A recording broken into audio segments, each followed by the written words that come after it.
कि मान के चलो जैसे गांव में हाथी आता हुआ देखा होगा, हाथी तो हाथी के पीछे 10-20 कुत्ते भौंकते हैं। अब वो हमारी और आपकी गलत फहमी है कि वो कुत्ते हाथी पे भौंक रहे, नहीं, वो कुत्ते हाथी पे नहीं भौंकते।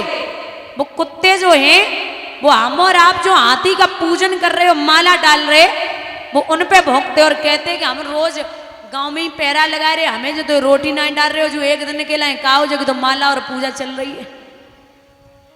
तो आदमी दूसरे के सुख से परेशान है।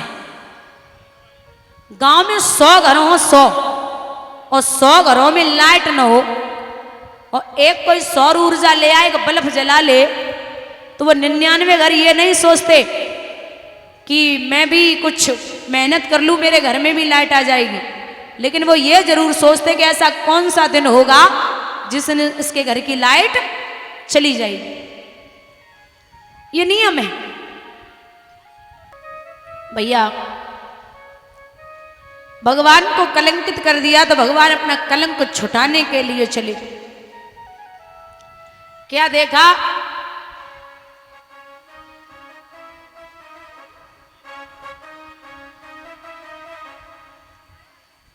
क्या देखा? एक घोड़ा मरा पड़ा, प्रसेन मरा पड़ा, सिंह मरा पड़ा।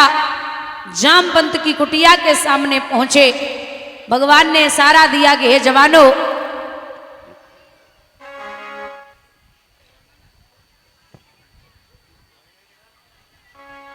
मैं अंदर जा रहा हूं, अगर 27 दिन तक लौट के ना आए तो तुम ये समझ लेना कि मेरे प्रभु लौटने वाले नहीं हैं। क्यों?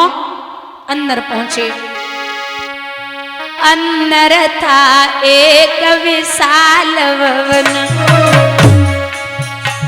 जिसमें थी ललना पड़ी हुई।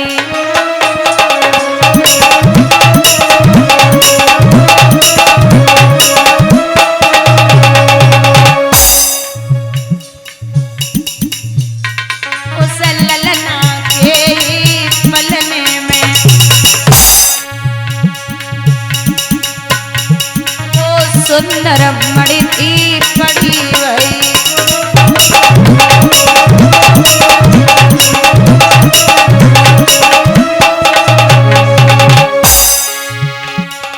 एक कन्या एकाएक चीख पड़ी,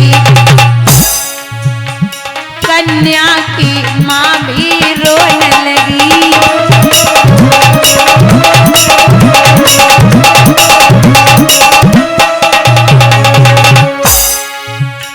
अब जामवंत के सब में कछुआता पाई होने लगी।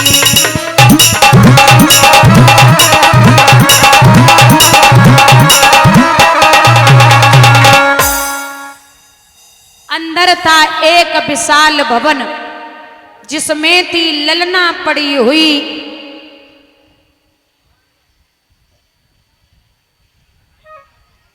उस ललना के ही पलने में वो सुंदर मणि थी पड़ी हुई। कन्या एकाएक चीख पड़ी, कन्या की मां भी रोने लगी। अब जामवंत और केशव में कछुआता पाई होने लगी। 27 दिन तक युद्ध चला। 28वें दिन जब घुटने जमीन पे आ गए तो समझ लिया कि मेरे भगवान ने अवतार ले लिया। क्यों? बात है त्रेता युग की। जब त्रेता युग में रावण मारे गए तो भगवान श्री राम ने जामवंत जी से पूछा कि हे जामवंत जी, रावण तो मर गए, तुम्हारी हाथनी की खुजली मिटी या नहीं मिटी? तो जामवंत बोले महाराज, रावण तो मर गए, हमारी हाथन की खुजली नहीं मिटी। तो भगवान बोले चिंता ना करो, तुम्हारी हाथन की खुजली हम द्वापर में मिटाई देंगे। 27 दिन तक युद्ध चलेगा।